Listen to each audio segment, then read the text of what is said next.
This is a time of barbarism. It's not a few days in a few places or a few monsters. Not all of them are the same, but the barbarians are everywhere. It is our time.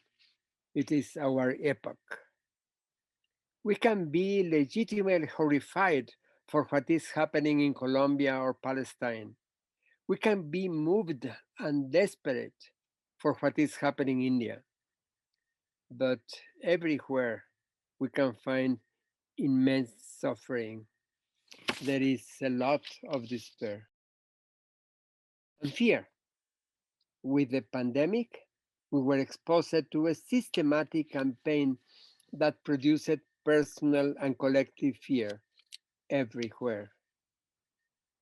We have been then moving between fear and horror in what begins to look as the worst of times. Many people feel that we are at the dead end, that we are suffering a real threat of extinction of the human species, that we will not be able to overcome the current challenges. At the same time, however, we are beginning to hear many amazing stories. We are hearing how millions of people in thousands of communities not only successfully resisted the pandemic, but were able to generate deep transformations that are creating new opportunities for a better life. We are discovering an ocean of compassion and solidarity among many people. What is this? What is happening?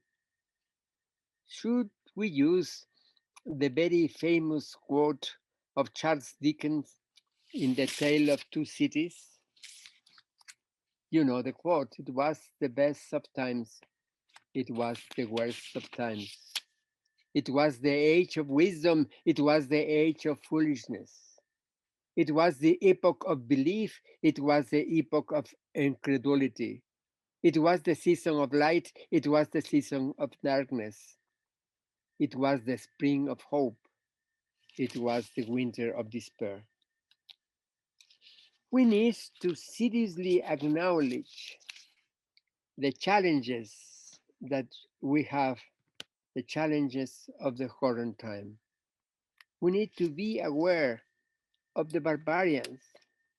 For many people, it is next to impossible to assume that we can no longer trust the state, the government, that those in charge of protecting us can be the problem instead of the solution.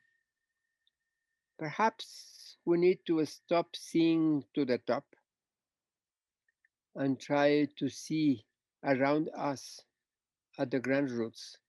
Perhaps we can find there the source of inspiration that we badly need for these confusing times.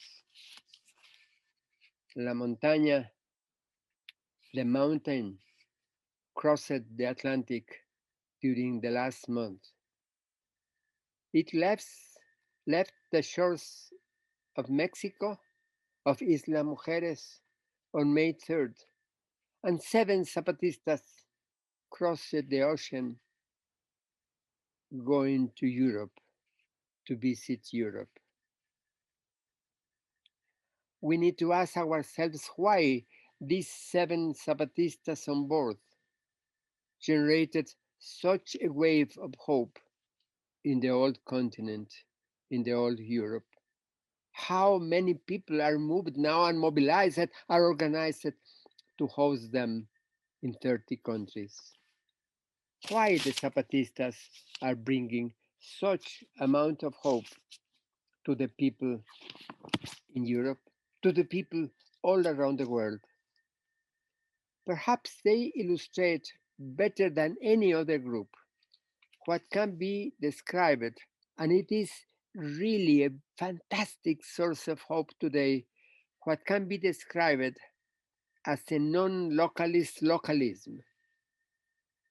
The Zapatistas are very well rooted in a place, in their place, in Chiapas, and they have been creating there an impressive new way of life, an autonomous way of life, radically breaking with all the horrors of the dominant regime, in spite of being continually exposed to all kinds of pressures and attacks. They have planted the seeds for new kind of social relations, for a new dialogue with Mother Earth, for the autonomous creation of a radically democratic system of government in which the government, the people themselves, command by obeying. They are not a promise, they are a reality, a new social and political reality. Well rooted in their place, they are not closet in it, in themselves, isolated. They are open to others like them, also challenging the dominant regime and creating everywhere. And this is our main source of hope, that everywhere are groups of people challenging the dominant regime and creating new opportunities to live in freedom and to care for life. The Zapatistas are not going to Europe um, to preach, to tell them, to create gigantic organizations with all these people trying to create. They are going to visit some people like them, to listen to them, to learn with them, and to weave with them in a new kind of embrace that is transforming despair into hope. This is also the time of hope. That is why the focus of our forum changed this year. We have consistently discussed the challenges of community self-organizations and the defense of the commons. This year, we changed our emphasis.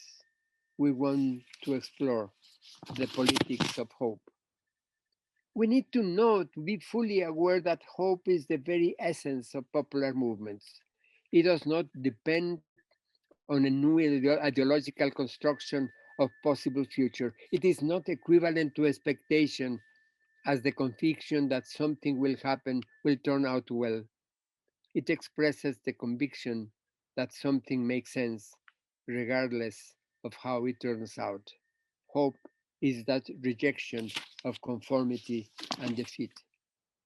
People mobilize because they have the hope that their actions may generate the actions, the changes they need. We cannot live without hope. Hope can also be called dignity. That nation without nationality, that rainbow that is also a bridge, that murmur of the heart, no matter what blood's leaf is, that reverence that mocks borders, customs, and wars. That is the focus of our forum this year. For Universidad de la Tierra, the University of the Earth in Oaxaca, Mexico, it is a great joy and an honor to join in the organization of this forum.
多年，历经世事多变迁。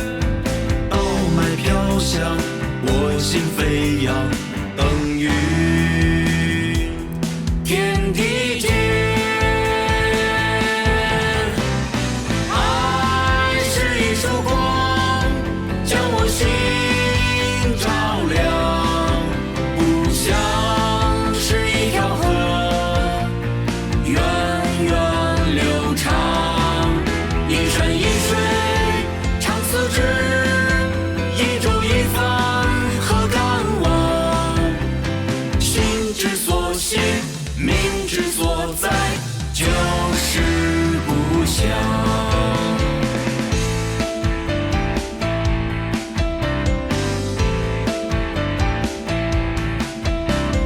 清清的河，翠翠的山，大地母亲在呼唤，多么亲近，多么温暖，滋润我心田。